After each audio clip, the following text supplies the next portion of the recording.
It's been 50 long years. Every day remains a struggle for our people. Every step forward is paid in blood.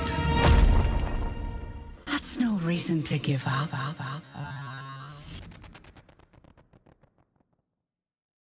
What year are you all looking for release? The earliest is 2026. The latest is probably not that long after that. 2026 is the earliest, and like 2027, unless something happens, is probably the latest we can go. Today I'm diving into Outward 2. Everything we know so far from the recent tech talks. If you're as excited about the sequel as I am, stick around, there's some things to unpack.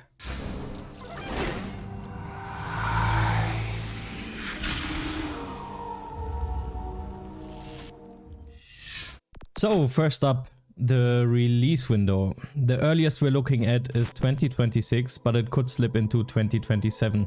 The original developers 9dots are stepping into a new role as publisher, while still working closely with Evercurious. The team itself has nearly tripled, growing from 10 to 28 people, which is great news for the game's polish and depth. They haven't announced an exact release date yet, they want to avoid crunch and take their time. An alpha version is expected early next year, but has been delayed a bit because of narrative system issues. Console support is likely, but not confirmed yet. Outward 2 will keep the signature survival feel alive. Only 2-player co-op like it was in Outward 1 to keep that intense sense of fear and isolation. You won't find mounts here, instead you will have mules for carrying your gear and you actually have to manage feeding them. The survival elements stayed tough, no fast travel, no GPS and no hand-holding. The difficulty remains high, especially early on, which fans of the first game will appreciate. Combat is getting a big overhaul. It's more responsive and fluid, with an expanded quick slot system and better dual wielding options. There's a wound system now, where injuries like concussions or sprains last after defeat and require treatment, making every battle more meaningful. The story is set 50 years after the original Outward, and your choices from the first game actually influence the world this time around.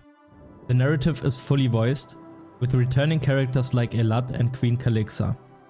The devs are focusing heavily on 4 pillars here: character creation, combat, narrative, and a living world that feels dynamic. Season and months will affect gameplay differently depending on where you are, adding more immersion. You'll also get deeper storylines and more player choice overall.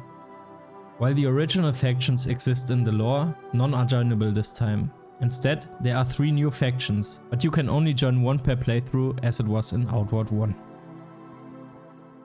Instead of more content, the devs want higher quality content, so expect a tighter, more polished experience.